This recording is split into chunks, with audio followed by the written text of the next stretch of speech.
नमस्कार, बहुत स्वागत है आपका। आप देख रहे हैं जी मध्य प्रदेश छत्तीसगढ़। आपके साथ मैं हूं जिया शर्मा। विभागों का बंटवारा हो चुका है, लेकिन विभाग के बंटवारे के बाद प्रतिक्रिया आना अब बहुत स्वाभाविक सा लगता है और विभाग बंटवारे पर फिर मुखर हुए बीजेपी विधायक अजय विश्नोई। बड़ी खबर इस वक्त आपको हम बता रहे हैं। अजय विश्नोई ने बीजेपी को संस्कारों का पाठ पढ़ाया। ट्वीट कर तंज कसा है अजय विश्नोई ने। विभाग बंटवारे को इस हाथ दे उस हाथ ले कहा है। एमपी कांग्रेस ने अजय विश्नोई के इस ट्वीट को रिट्वीट किया है। अजय विश्नोई ने ट्वीट में लिखा, इस हाथ दे उस हाथ ले का शानदार उदाहरण प्रस्तुत हुआ है मध्य प्रदेश की वर्तमान राजनीति में। आज जब सरकार ना तो बनाना थी ना गिराना, फिर यह क्यों किया क्या? आप भाजपा को कहां ले जाना चाहते हैं? जनता को बताएं ना बताएं, भाजपा को यह बताना होगा या फिर हमें संस्कारों का उल्टा पाठ पढ़ाना होगा। अजय विश्नोई ने यह ट्वीट किया है। बगावती तेवर उनके नजर आ रहे हैं। इसके पहले इनडायरेक्टली उन्होंने ट्वीट किया था, नाराजगी जाहिर की थी, लेकिन अब ये डायरेक्ट ट्वीट है और डायरेक्टली निशाना बीजेपी के ऊपर है। उनकी नाराजगी जाहिर हो रही है। महाकौशल के कद्दावर नेता हैं अजय विश्नोई और उन्होंने ये ट्वीट किया है। ये कहीं ना कहीं बीजेपी की मुश्किलें बढ़ा भी सकता है, नहीं भी बढ़ा सकता, लेकिन डैमेज कंट्रोल के लिए बीजेपी ने क्या किया है वो देखना होगा आगे। लेकिन अजय विश्नोई की नाराजगी लगातार सामने आ रही है।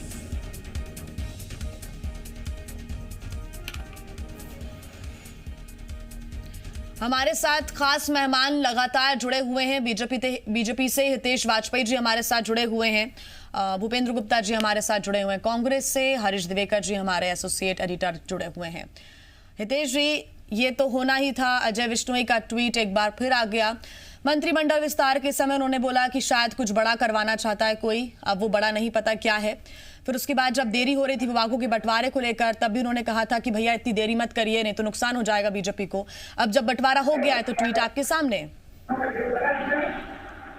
जी, अजय विश्नोई जी हमारे बहुत वरिष्ठ नेताओं में से एक हैं और स्वाभाविक है कि ऐसा लग रहा है कि आजकल वो आपके ज्यादा करीब हैं, तो मुझे लगता है आप ज्यादा बेहतर जानते होंगे, तो मैं तो आपसे ही सुनना चाहूंगा कि वो क्या कहना चाहते हैं। बीजेपी के करीब होना चाहिए सर, बाकी किसी के करीब नहीं होना चाहिए।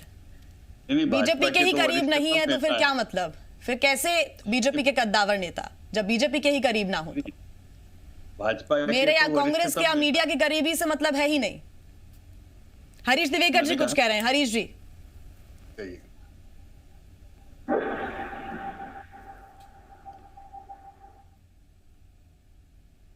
जिससे वाक्चातुर्य है और वो बड़े बुद्धिजीवी है, शब्दों घुमाना जानते हैं, इसलिए घुमा रहे हैं। वो अच्छे समझते हैं क्या कहना चाह रहे हैं। इस हाथ ले इस हाथ दे, और क्या देना चाह रहे हैं, किसको दिया और किससे लिया, ये भी जानते हैं। और मेरा एक सवाल और है हितेश जी के साथ लगा हुआ, जब कांग्रेस में थे बिसाहूलाल, तब भाजपा ने एक आरोप लगाया था उनका परिवार जो है गरीबी का राशन ले रहा है। आज आपने उनको खाद्य मंत्री बना दिया, अब क्या होगा? अब तो उनका परिवार ले रहा, अब क्या पूरे नातेदार रिश्तेदार लेंगे? आप ही का आरोप था कि जब बिसाहूलाल कांग्रेस विधायक थे तो गरीबी के खाते में राशन ले रहे थे और आपने राशन कार्ड से लेके सारी चीजें मतलब सार्वजनिक की थी भाजपा ने। आज आपने खाद्य मंत्री बना दिया उन्हें, इस पर क्या बोलेंगे? सीधा सवाल हितेश जी। शायद हो सकता है और ये बात भी तो हो सकती है, और जो हुई है अभी मैं कुछ वेब पोर्टल्स पे न्यूज पढ़ रहा था। माफ कीजिएगा हितेश जी, मैं आपको रोकूंगी, आपका पूरा सवाल का जवाब हम सुनेंगे। विवेक पटैया हमारे साथ जुड़े हुए हैं। हितेश जी माफ कीजिएगा, मैं आपके पास लौटूंगी। विवेक पटैया हमारे संवाददाता हमारे साथ जुड़े हुए हैं, मंत्री प्रद्युम्न सिंह तोमर उनके साथ है। विवेक, सबसे बड़ा अचीवमेंट उनके शासनकाल का रहा है। जी बिल्कुल जी, मेरे साथ ऊर्जा मंत्री प्रद्युम्न सिंह तोमर है। हम कुछ ही देर में उनसे बातचीत करेंगे और उनको नई जिम्मेदारी दी है ऊर्जा विभाग की। अपने आप में एक बहुत बड़ा विभाग है, कह सकते हैं कि ये 24 घंटे बिजली जनता को उपलब्ध कराना, उद्योगों को उपलब्ध कराना, उसकी जिम्मेदारी प्रद्युम्न सिंह तोमर जी के कंधों पर दी गई है। तो ये अपने आप में एक बहुत बड़ी जिम्मेदारी कि प्रद्युम्न सिंह तोमर कहीं ना कहीं ऊर्जा विभाग चाहते थे, उनका मन भी था, उनकी रुचि भी थी। इसको लेकर क्या रणनीति वो बनाना चाहते हैं, कैसे आगे बढ़ेंगे, इसके बारे में भी जरूर जानिएगा। जी बिल्कुल, और प्रद्युम्न सिंह तोमर जी से हर वो सवाल करने की मैं कोशिश करूंगा जिसके जवाब हम हमारी दर्शक जानना चाहते हैं। प्रद्युम्न सिंह तोमर जी, ऊर्जा विभाग आपकी क्या पसंदीदा विभाग है या फिर आपने कहा था कि मैं इस क्षेत्र में काम करना चाहता हूं, जो मुख्यमंत्री जी ने आपको जिम्मेदारी दी है? देखिए, मैंने पहले भी कहा था और आज भी कह रहा हूँ कि मैंने कभी भी विभाग के बारे में कोई बात नहीं की। मुझे जो पार्टी और मुख्यमंत्री जी ने जो जवाबदेही दी है उसका निर्वहन ईमानदारी से करूँगा। एक बड़ा विभाग आपके पास था, खाद्य नागरिक आपूर्ति, अब ऊर्जा विभाग, क्या थोड़ा सा मलाल तो होगा? क्या मैं समझा नहीं? पहले खाद्य नागरिक आपूर्ति जनता से सीधा जुड़ा हुआ बड़ा विभाग कहलाता है, लेकिन अब जो है ऊर्जा विभाग जिसका जनता से सिर्फ बिजली जाने और आने तक का जुड़ाव रहता है, उसके बाद तो भूल जाते हैं लोग ऊर्जा मंत्री को। देखिए, विभाग कौन सा है, अच्छा है बुरा है, ये तय होता है काम से। सेवा का भाव कितना है, अंतिम पंक्ति के अंतिम व्यक्ति के घर भी बल्ब जले, इस उद्देश्य से मुझे प्रदेश के मुख्यमंत्री माननीय शिवराज सिंह जी की अगुवाई में काम करना है, तो वो भावना पे मैं खरा उतरूंगा। उस दिन आपसे बात करूंगा कौन सा विभाग बड़ा है कौन सा छोटा। 24 घंटे बिजली देना ये एक बड़ी चुनौती है। पूर्व में जब आप कांग्रेस के नेता थे तो आपकी पार्टी और आप सवाल उठाते थे शिवराज सिंह की सरकार पर कि दावे कर रहे हैं 24 घंटे के, लेकिन 24 घंटे बिजली मिल नहीं रही है। लेकिन अब आप खुद ऊर्जा मंत्री और शिवराज मुख्यमंत्री है, ऐसे में क्या 24 घंटे बिजली मिल रही है या मिलने वाली है, या फिर जो आरोप लगते थे उसका जवाब देंगे? 24 घंटे बिजली मिल ही रही है। अब बताओ जरा, कोई कटौती हो रही हो तो बताओ। अब मेंटेनेंस होगा वहाँ तो कटौती होगी। पहली प्राथमिकता क्या होगी? क्योंकि हालांकि आप मंत्री रहे हैं 15 महीने, लेकिन अब प्राथमिकता आपकी बदल गई है, पार्टी बदल गई है, सब कुछ बदल गया है, तो प्राथमिकता पहली क्या होगी? आज कैबिनेट की बैठक भी है पहली। देखिए, मैं आपको बड़ा क्लियर कर दूं, मंच बदला है, उद्देश्य नहीं बदला है। आप समझ लीजिए, उद्देश्य हमारा जन सेवा है और भारतीय जनता पार्टी का भी एजेंडा यही है और हमारे पंडित दीनदयाल उपाध्याय जी का सोच है कि अंतिम पंक्ति के अंतिम व्यक्ति की सेवा हम कर सकें, उस भावनाओं से हमें काम करना है और मैं उसी भाव से काम कर रहा हूँ। विभाग वितरण के बाद अजय विष्णु जी ने सवाल उठाया है, कह रहे सरकार गिराने की क्या ज़रूरत थी, सरकार बनाने की क्या ज़रूरत थी, ये सब कुछ देख के कई सारे सवाल उठाए उन्होंने ट्वीट करके। देखिए विष्णु जी, मुझे आपने कहा है, मैंने अभी ये चीज़ देखी नहीं है तो इसलिए मैं टिप्पणी इस पर क्या करूँ, आप बताओ। चुनाव क्षेत्रों में कितना फायदा मिलेगा इस जिम्मेदारी का? हम कोई काम फायदे के लिए नहीं करते, हम जनसेवा है, सेवक हैं और एक सेवक सेवा में जितनी सेवा अच्छी से कर लेगा तो भगवान प्रसाद देता है। सिंधिया जी के अनुसार यदि कहा जाए तो क्या सभी जो आप लोग साथ में जो बीजेपी में आए थे, क्या वो सभी संतुष्ट हैं इन विभागों से? मैंने कहा कि माननीय श्रीमंत ज्योतिरादित्य सिंधिया जी का सोच कभी भी पद नहीं रहा है, जन सेवा उनका लक्ष्य रहा है और यही वो हमेशा हम लोगों से कहते हैं। और उन्होंने, मैं आपको एक महत्वपूर्ण बात बता दूं, वो जो आप लोग बार बार प्रश्न कर रहे हैं कि सिंधिया गुट, कोई गुट नहीं है, उनके अंदर जनसेवा है और पार्टी, हमारे देश के यशस्वी प्रधानमंत्री माननीय नरेंद्र मोदी जी, माननीय राष्ट्रीय अध्यक्ष नड्डा साहब, माननीय अमित शाह जी, और जो पार्टी का मुख्य उद्देश्य है राष्ट्र का उत्थान, पार्टी सेकेंडरी है, उस भावनाओं का पर हम खरे उतरेंगे, ये विश्वास हमने राष्ट्रीय नेतृत्व को, प्रदेश नेतृत्व को दिया हुआ है। कल एक और कांग्रेस विधायक आ गया, अभी और कितने संपर्क में आप लोग? राष्ट्र की विकास धारा से जुड़ना है तो धीरे धीरे सभी नदी और नाले समुद्र में मिलते हैं जाके। एक और सवाल है कि ग्वालियर चंबल में बड़ी राजनीति हो गई। विवेक जी, आप हमें सुन पा रहे हैं? नेता इतने हो गए हैं कि टकराव कहीं ना कहीं बनेगा। जी, ये मेरा आपसे आग्रह है।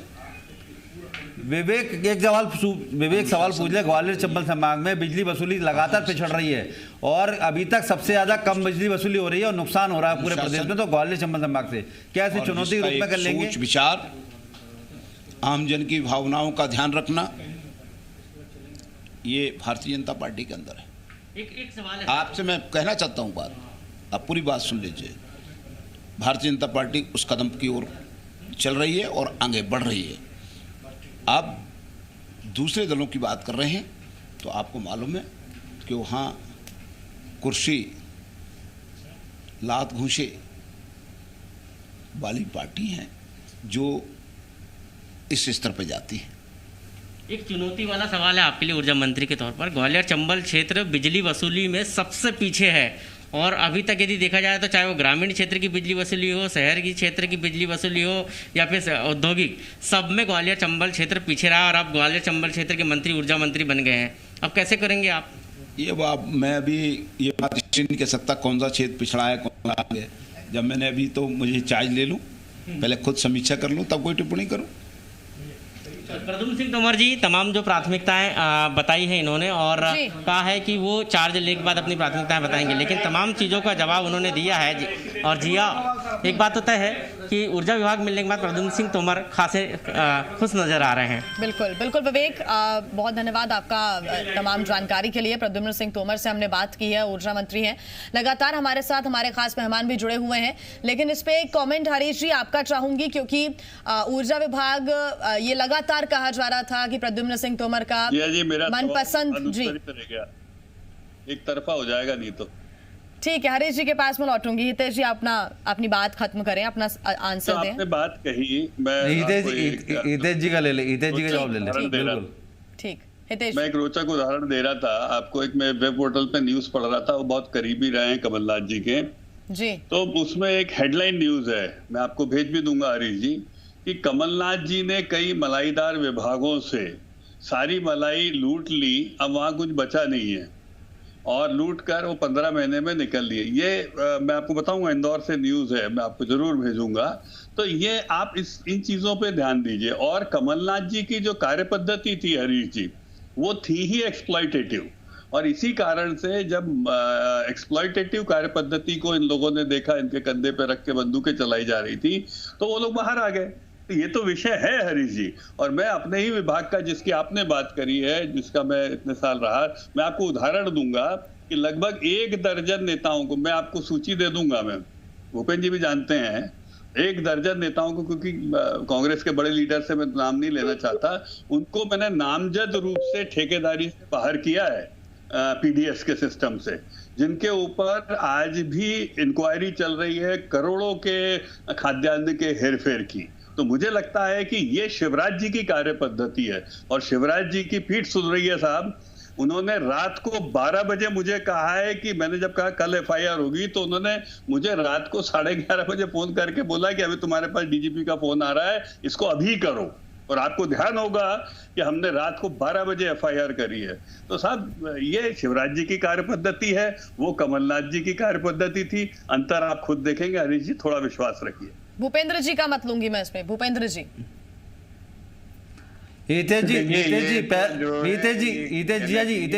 पहली बात तो ये, जितना कमलनाथ जी करीब हूं मैं, आपके भी करीब हूं, और जितना कमलनाथ जी करीब हूं उतना शिवराज जी करीब हूं। तो हम तो पत्रकार हैं साहब, हम किसी करीब होने से मतलब नहीं, हम तो अपना काम करते हैं। हमारा जो सवाल था, चूंकि आप खाद्य नागरिक आपूर्ति के चेयरमैन रहे हैं, और ये सवाल था कि बिसाऊ लाल जी के खिलाफ आप लोगों ने दस्तावेज सार्वजनिक किए थे, और जी तो आप, लेकिन सवाल का जवाब दे दीजिए। चलिए हमारे सवाल का जवाब तो दे दीजिए। जो बिसाऊ लाल जी के खिलाफ आप लोगों ने सार्वजनिक किए दस्तावेज, पीडीएस का राशन ले रहे थे, आज वो खाद्य मंत्री हैं। तो मैंने आपको बताया ना, कमलनाथ जी के समय हुई अनियमितताओं का मैंने जिक्र किया, सुन पा रहे हैं, और आप उस दौरान एक भी उदाहरण दे, बिल्कुल सुन रहा हूं मैं, एक भी उदाहरण दे, मैंने तो अपना ही उदाहरण दे दिया आपको। भाई जो काम मैंने अपनी टेबल से किया, 11:30 बजे रात को आपने विभाग बंटते देखे होंगे कमलनाथ जी के आयोग और मंडल निगम हुए थे, भूपेंद्र जी तो छूट गए थे उसमें भी, जब पूरी खेत लुट गया था। तो लेकिन आपने कभी ये नहीं सुना होगा कि रात को, अर्धरात्रि को उन्होंने कभी किसी के विरुद्ध कार्रवाई की हो। और मैं फिर दावे के साथ कह रहा हूं, मैंने 1 दर्जन कांग्रेस के नेताओं को लिस्ट से, ठेकेदारी से बाहर किया है, जो गरीबों का खाद्यान्न खा जाते थे। और दूसरा मैंने उदाहरण दिया कि जब मैंने अगले दिन एफआईआर का सोचा सुबह, तो रात को 11 बजे उनका फोन आया और 12 बजे डीजीपी ने एफआईआर दर्ज करी। आप रिकॉर्ड पे देख लीजिएगा हरीश जी जाकर। और सुबह होते होते लोग उठते तब तक तो गिरफ्तारियां हो गई थी। ये शिवराज जी की कार्य पद्धति नहीं, आपके ऊपर प्रश्न चिन्ह नहीं है, प्रश्न चिन्ह नीति पे आपने काम कार्य पद्धति। हितेश जी आपकी कार्य पद्धति पे पर सवाल नहीं है। आपने किया माना, हम मान रहे हैं, रिकॉर्ड पे है। पर आज नीति की बात चल रही है, आज नीति की बात चल रही है। आपके सवाल खड़ा नहीं हो रहा। आपने किया माना 12 बजे FIR की। भूपेंद्र जी आप जवाब दीजिए। आज ही मैं आपको अभी भेज दूंगा, अभी मैं ही पढ़ रहा था, ये मैं आपको अभी भेज रहा हूँ। उसकी लिंक खोल के जरूर पढ़िएगा डिटेल्स आप, उसमें ये खबर है। मैं कभी भी गैर तथ्यात्मक बात नहीं करता हूँ और विवेचना करिए। नहीं कोई सवाल नहीं, आपने किया मान लिया ना, क्या मान रहे हैं आपने किया अनुसार काम करते हुए देखेंगे सब बात। ठीक है, भूपेंद्र जी अपना पक्ष रख रहे हैं। भूपेंद्र जी आपका जवाब। देखिए, जिस सरकार ने 15 साल, जी भूपेंद्र जी मुझे बोलने दें, अब हरीश जी मुझे बोल लेने दें, ये नहीं तो जो है ऐसी गोलगंड बातें करके भग जाएंगे। ये बोले सर कि जरा पोल भी तो खुलने दीजिए। ये जो जिस सरकार ने पिछले 15 साल में, अरे दादा तो हम देहाती आदमी हैं, बुंदेलखंडी है, इसलिए ऐसी बातें बोलते हैं। तो आप भी बुंदेलखंडी, मगर आप जो है शास्त्री होने की कोशिश करते हैं। जी तो आप शास्त्री मत बनिए, आप भी बुंदेलखंडी है। मुझे मालूम है कहाँ से आते हैं, जरा बातचीत कर लेने दीजिए। मैं आपकी बात कर रहा हूँ, मैं आपकी बात कर रहा हूँ। मेरे भैया आप डॉक्टर हैं, आप कोई छोटे आदमी हैं क्या? मगर आप व्यक्तिगत तौर पे आरोप ना लगाएं भूपेंद्र जी। सवाल का आप जवाब दें तो ज्यादा बेहतर होगा, समय की भी कमी है हमारे पास। मैं सवाल की बात कर रहा हूँ। इन्होंने जितनी बातें कही, ये बातें झूठ पर आधारित हैं और मैं इन्हें चुनौती देता हूँ कि जब ये अध्यक्ष थे नागरिक एक मिनट मुझे सुन लीजिए। अब भैया आप मैं डिस्टर्ब मत करिए। आप मैं 2 लाइन बोलूंगा। मैं आप पर ना कोई आरोप लगा रहा हूँ, ना आपका कार्यकाल बता रहा हूँ। आप उसे ध्यान से सुन लें और इसका जवाब भी दे दें। तब जो है इनसे पूछें कि जो भ्रष्ट परिवहन करता थे उन पर लगभग 300 करोड़ रुपए की पेनाल्टी लगाई गई थी, ये माफ करके क्यों गए? इनसे जरा पूछे। उसमें उनकी लीड बढ़ाकर उनको फर्जी पेमेंट हुए, उसकी जांच भी नहीं करवाई गई। ये इसका जरा जवाब दें यहाँ पर, और फिर बताएंगे ये हरिश्चंद्र की जो सरकार थी, ये हरिश्चंद्र की सरकार कितना काम करके गई है। क्या इनके कार्यकाल जो है, एक मिनट सुन लीजिए, अभी पूरा नहीं हुआ हमारा प्रश्न। इसकी जो है किदवई जी ने जांच करवाई, ध्यान रख लेना। और जो है ये किदवई जी MP थे उस समय। इनके कार्यकाल में PDS सिस्टम में 30% 40% मिट्टी में लगे गेहूं सप्लाई हुआ कि नहीं हुआ? बिल्कुल नहीं हुआ। हाँ ना में जवाब, उसमें गोल गणना नहीं करें। और हम उसकी खबरें छपी अखबारों में, वो भी हम दे देंगे और इनकी स्वीकारोक्ति भी बता देंगे। इनने भी जो है बयान दिया है। हमें लगता है आरोप चला गया। की बात मत करिए। यहाँ पर मेरी बात सुनिए, सर्टिफिकेट मत बांटिए यहाँ बैठकर। हम लोग ये विषय आरोप प्रत्यारोप पे चला गया, व्यक्तिगत आरोप प्रत्यारोप चला गया। अभी विषय मंत्रिमंडल को लेकर है, इसलिए कि इनने सर्टिफिकेट बांटा। एक लाइन में इनकी बात का जवाब मंत्रिमंडल।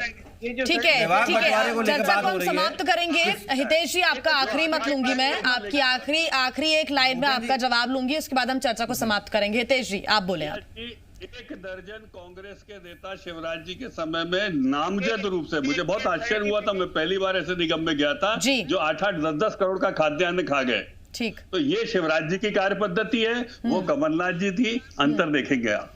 ठीक है, अंतर दिखेगा आगे जाकर। हम यही चाहते हैं कि आज मंत्रियों का जो बंटवारा हुआ है विभागों में, उनसे उनका कद बढ़ा हो या ना बढ़ा हो, लेकिन मध्य प्रदेश जरूर विकास के रास्ते पर आगे बढ़े। यही मध्य प्रदेश वासियों की भी उम्मीद है। सरकार से भी और विपक्ष भी सही और सटीक मुद्दे उठाए, यही मध्य प्रदेश के वासी भी चाहते हैं, हम भी यही चाहते हैं। आपका बहुत धन्यवाद भूपेंद्र जी हमारे साथ जुड़ने के लिए। हितेश जी आपका भी बहुत धन्यवाद। हरीश दिवेकर जी हमारे साथ जुड़े हुए थे, आपका भी बहुत धन्यवाद हरीश जी हमारे साथ जुड़ने के लिए।